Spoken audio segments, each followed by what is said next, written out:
In the quiet town of Hollow Bend, the disappearance of 15 children and their bus driver during a 1986 field trip becomes one of the most haunting cold cases in American history. For nearly 3 decades, no trace of the bus, the children, or the driver was ever found, until a construction crew unearths the entire school bus buried deep beneath an abandoned orchard in 2013. Inside, investigators discover cryptic carvings etched into the seats, a watch still ticking, and a strange symbol painted on the ceiling that predates the orchard by nearly a century. As forensic teams dig deeper, they uncover a web of local secrets involving a defunct children's rehabilitation center, missing town records, and a series of unmarked graves nearby. The story unravels through recovered evidence, police interviews, and survivor testimonies, exposing a truth so disturbing it challenges everything the town believed about that day, and the entity that might have called those children back. This isn't just about a missing bus. It's about what was waiting for them beneath the earth. Before we go any further, if this is your first time here, we'd love for you to hit that subscribe button and turn on notifications. Your support means the world and helps us bring you even more powerful stories. Stick with us until the end, and if this mystery moves you, share your thoughts in the comments and pass it along to a friend. They called it an ordinary Tuesday until it wasn't. On April 9, 1986, Harrow Creek Elementary filed the usual paperwork: permission slips, a checklist of chaperones, a yellow school bus reserved for a morning trip to the Davenport fossil beds, 12 miles up winding County Road 7. Parents packed thermoses and tuna sandwiches. The sun rose careful and bright, the sort of spring day that smells of cut grass and new paint. Mara Klein woke up with a fever. At 9 years old, she knew the disappointment. She knew, too, the particular sharpness of watching a sister patch together a paper crown for the class dinosaur while the living room light hummed. Her mother tucked a damp towel to her brow and told her to sleep. Mara listened to the bus horn from the window as it pulled away, a bright, distant honk that pressed a little grief into her chest and then faded. The bus was Route 19, driven by Harold Hal Breen, a man who kept his hair slicked and his hands dry even in the rain.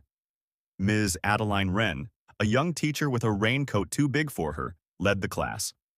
15 children, 2 adults, a crate of juice boxes, and a cooler, a day that would be remembered for field guides and sunburns. Everything cataloged and banal. They left at 9:12 a.m. The trip log on the school wall would later be photocopied and thumbed through by detectives and reporters. But on that morning, the log was a simple square of handwriting. Route 19, Davenport, Depart 912, ETA 10:05. A neighbor later said she watched the bus turn left at the church and head toward County Road 7. A farmer saw yellow in the distance and waved. There were photos of the children in class earlier, beaming, missing teeth, crayons, and hair, taken by a PTA father who meant to make a collage.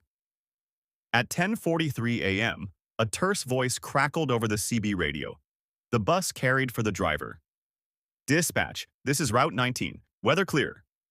Reporting lights at 10:43. Hal's voice was steady. Over the radio, the dispatcher, Mr. Loeb, tie askew in the county office, acknowledged. That would be the last entry anyone would point to for proof that the bus had been somewhere on the map. The bus never arrived. Search parties formed within an hour. Men with flashlights and dogs cut through the edge of Harrowwood, an old stand of oaks and pines that hugged the county road. Tire tracks showed the bus had left the gravel shoulder and veered into the dark at the tree line, as if pulled by something other than steering. Then the track stopped. 5 neat arcs where the tires had sunk, and nothing beyond but packed earth and a silence that seemed to swallow sound.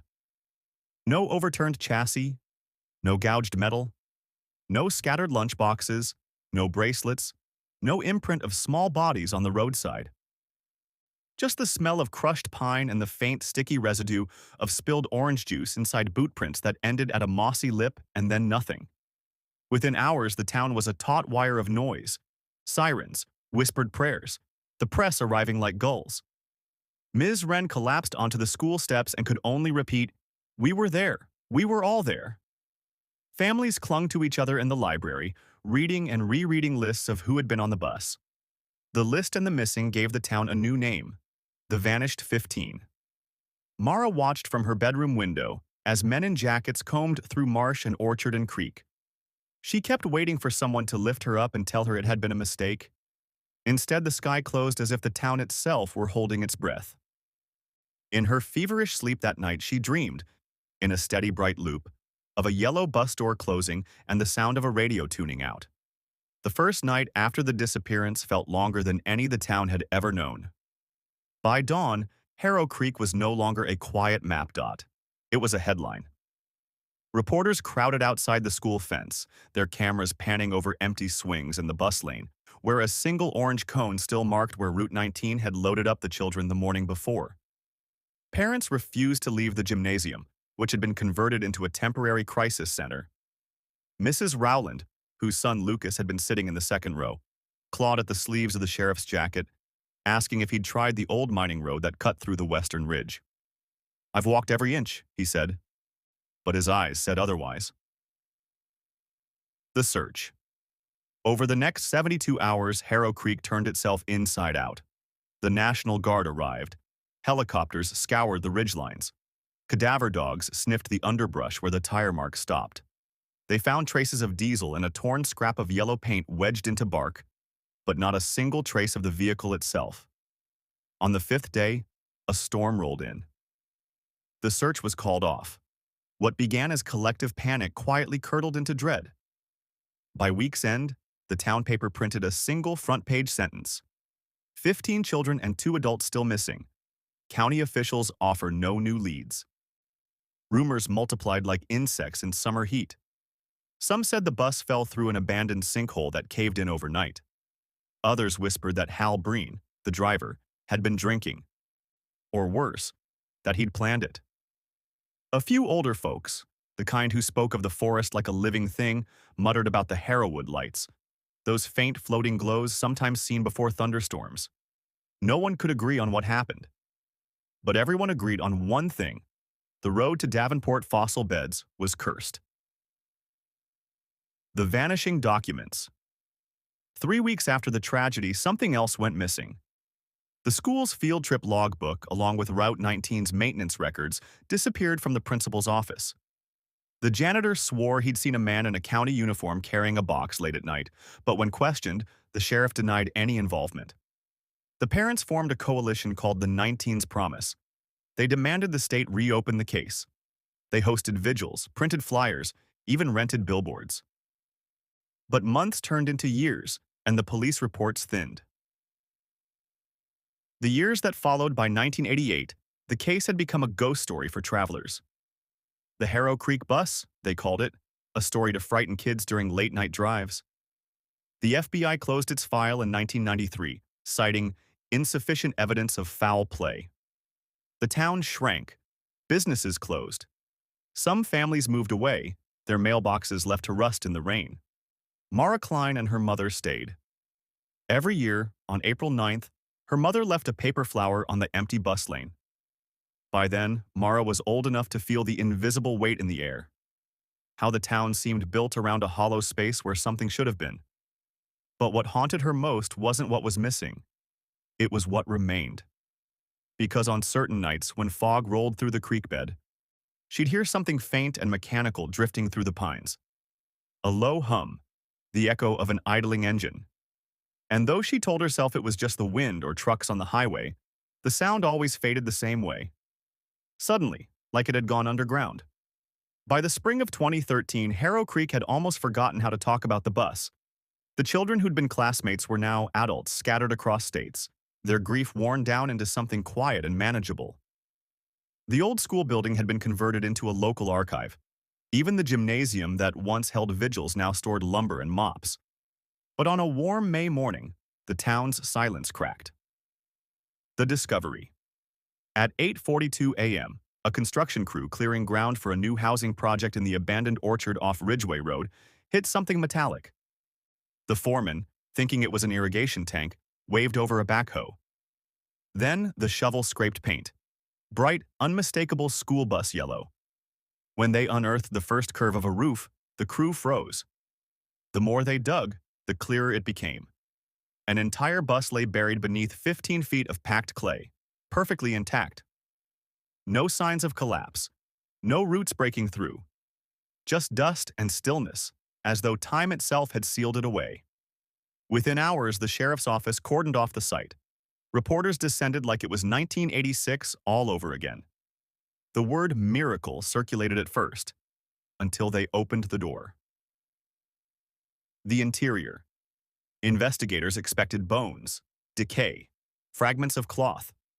Instead, the air inside was stale but breathable, the interior free of mold or rust. The seats were upright, seatbelts snapped in place. A handful of lunchboxes sat unopened, sandwiches fossilized but whole. And there was one more thing. The dashboard clock still read 10:43 a.m., the exact time Hal Breen had called in his last transmission. A forensic team photographed everything. The bus's engine, when tested, still turned once before dying again. A faint smell of diesel lingered in the air, mixed with the sweetness of fruit rot from the orchard above. On the windshield, scrawled faintly in condensation residue, were 5 words. "We didn't go anywhere." No fingerprints, no footprints in the dirt. The bus was hermetically sealed, as if it had been buried intentionally. Media frenzy news stations from Seattle to New York picked up the story. Time magazine ran a cover with the headline, "The Bus That Time Forgot." Scientists, engineers, and conspiracy theorists each claimed it proved something: a geological anomaly, a government test, a temporal event. The state reopened the case. Excavators carefully lifted the bus onto a flatbed and moved it to a storage facility near the county line for analysis. Within days, however, the Harrow County Sheriff's Department issued a sudden gag order on all findings. No official statements followed. The orchard site was resealed, fenced, and later flattened for construction. The return of Mara Klein. When Mara heard about the discovery on a local radio broadcast, she pulled her car to the side of the road and vomited. She hadn't heard the name Route 19 in decades.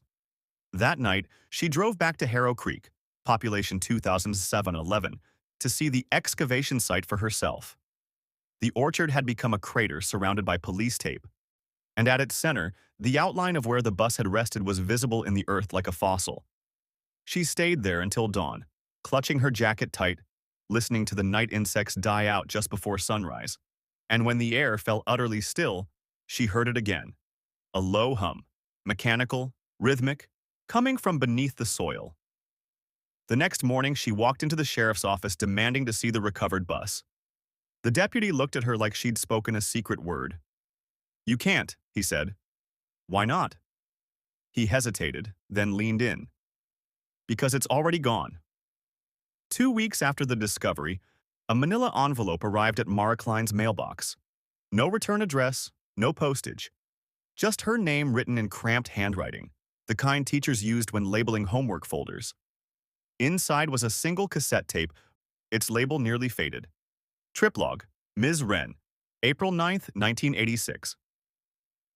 Mara didn't own a tape player anymore, so she went to the thrift store on Main Street, where dusted boxes of old radios and VHS tapes sat under flickering lights.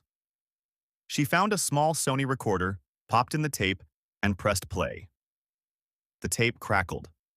For a moment, only static. Then came a voice. 10:05 a.m.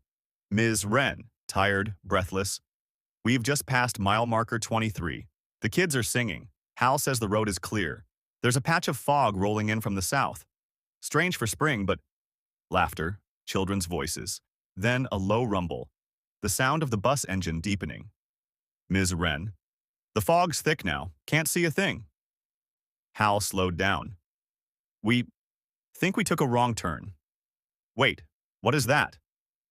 A child's voice cuts through. Distant. "Miss Wren, there's another bus out there." The tape warbles, skips. When it resumes, Ms. Wren's voice trembles. "Ms. Wren, the radio won't pick up dispatch anymore. It's just static. The children say they can see lights moving in the trees like fireflies. But they're blue. Hal says the compass is spinning. I don't understand. We haven't turned that long, have we?" Another pause. A metallic sound, like the bus door slamming. Hal Breen, muffled. "Nobody leaves the bus, Adeline. Nobody moves until static swells again, sharp and violent. Then silence. 10:43 a.m. A new recording begins automatically. The tone is different. The air on the tape thinner, as if recorded from somewhere enclosed. Ms. Wren, whispering, "I don't think we're on the road anymore. It feels like dirt beneath us, not gravel. The trees aren't moving outside. They're just still. I can't even see the sun. Hal's outside. He said he heard a voice calling his name. He shouldn't have gone." More static. Then faint tapping. 15 taps. Spaced. Rhythmic. Like knuckles against metal. Ms. Wren. I can hear them now. The children are whispering something. All of them, at once. I can't. The audio distorts, peaks, then stops mid-breath. The last second of the tape plays what sounds like a mechanical whine, stretching into silence before the recorder clicks off. The investigators. Mara brought the tape to Detective Avery Holt, one of the few officers still stationed in Harrow Creek. Holt was young, polite, and visibly nervous when she slid the cassette across his desk. He didn't touch it for several seconds. Then he said quietly, "Where did you get this?" she told him. He ran a hand over his face. "That tape was logged into evidence 2 weeks ago. Then it disappeared." Mara blinked. Disappeared? Just like the bus. He stood, went to a locked drawer, and removed a folder labeled Route 19, Restricted. Inside were grainy photographs from the excavation. The bus interior, seats upright, faint handprints on the windows. But one photo was stranger than the rest. It showed the bus door half open in the excavation pit, and behind it, a tunnel-like void of soil descending into darkness. No one had mentioned it in any report. Holt said, "They sealed it the next day, said it was unstable, but one of the crew swore they heard a voice down there." The voice. That night, Mara couldn't sleep. She left her apartment at 2 a.m. Drove out to the orchard site again, parked by the fence. The air was still warm, but the wind carried a faint smell of fuel and something sweet, like overripe apples. Then she heard it. A sound so soft it almost could have been imagined. The click and rewind of a cassette tape, playing somewhere beneath the earth. Then, faintly, a voice. Mara? Her name. In Ms. Wren's trembling tone. Mara didn't remember leaving the orchard. She only remembered the voice. Her name, whispered through soil and wind, and the sensation that the ground beneath her had shifted slightly, like breathing. When she woke the next morning, her shoes were muddy to the ankles, her car parked sideways across the road, the tape recorder sitting in the passenger seat. Still running. The counter read, 10:43. Oh. The hum. The hum returned that night. Louder this time. It came not from the woods but from beneath her apartment floorboards, a dull mechanical resonance that made the glass rattle. She pressed her ear to the floor and heard rhythm. Engine rhythm. Then a sound like doors opening. Her hands shook as she switched on the recorder. Static, then the faint echo of the cassette she'd played days ago. Except this time, the voices were different. Unknown voice, male. Hal? Child's voice. We're still here. Ms. Wren, distant. Don't open the door. Then a sharp metallic screech, followed by the unmistakable hiss of air brakes. The recording stopped itself. The police visit. Detective Holt knocked on her door the next morning. His uniform looked slept in, his eyes bloodshot. "I need you to listen to something," he said, sliding a small device across her kitchen table. A police field recorder. He pressed play. Static again, but underneath it, a faint, mechanical hum. He said quietly, "That was recorded under the orchard site last night." Mara stared. "It's the bus." Holt nodded. "We thought so too. The sound technician said the signature matches an engine idle pattern from a 1985 General Motors diesel. But that can't be. It's buried. It hasn't run in nearly 3 decades. He hesitated, then added, "And there's something else. Around midnight, we got a 911 call from a number registered to the old Harrow Creek Elementary office. It was disconnected years ago. He played the call. Operator. 911, what's your emergency? Female voice, distorted. We're still waiting for pickup. Then silence. Descent. That night, Mara returned to the orchard again. She couldn't stop herself, as if something beneath her wanted her there. The fence had been cut. The crater was still visible, dark and wet from rain. She climbed down carefully, flashlight in hand. At the center of the pit, the soil felt hollow. Her light caught the faint curve of tire marks pressed into the dirt, the exact pattern from 1986. And then, without warning, the earth beneath her gave way. She dropped several feet before landing hard on metal. Her light spun wildly, catching fragments of yellow paint. The bus, buried again. Only this time the windows glowed faintly from within. She pulled herself up to the door. It was ajar. Inside, everything looked exactly as the photos showed. Seats upright, bags in place. Except one seat was occupied. A child. Face pale, eyes closed, head resting against the glass. And next to him, a lunchbox with her family name written in faded marker, Klein Mara. Her breath caught. That was hers. The child turned his head slowly toward her, eyes open now. You missed the trip. The collapse. Her scream never fully formed.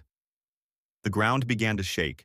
The engine roar filled the cabin again, so loud it made the metal frame vibrate. The bus lights flickered, and for one brief, awful instant, Mara saw all 15 children sitting upright, smiling, unmoving, eyes dark and wet. Ms. Wren stood at the front, hand on the rail, her expression calm. We didn't go anywhere, she said softly. We waited for you. The bus lurched, the lights dimmed, and the world folded in on itself. A flash of white, then silence. Epilogue. 2 days later, police found the orchard crater collapsed completely, the soil freshly packed, no trace of disturbance. Detective Holt filed a missing persons report for Mara Klein, 36, last seen near Ridgeway Road. Her car remained parked by the fence, engine still warm, tape recorder in the seat. It was still running.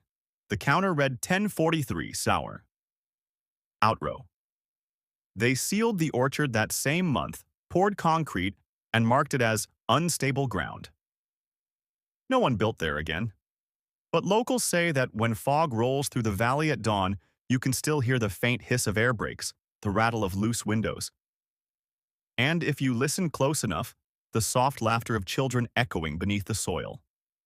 Some say the forest took them. Others believe time itself folded over that hillside. But if you drive through Harrow Creek after midnight, you can still hear the sound of that missing bus engine, idling beneath the ground. If this story sent chills down your spine, don't scroll just yet. There are hundreds of real cases like this, where truth blurs with something far darker. Hit subscribe and turn on the bell so you never miss the next mystery that still keeps investigators awake at night. And tell me in the comments, what do you think really came out of Whisper Cavern that day?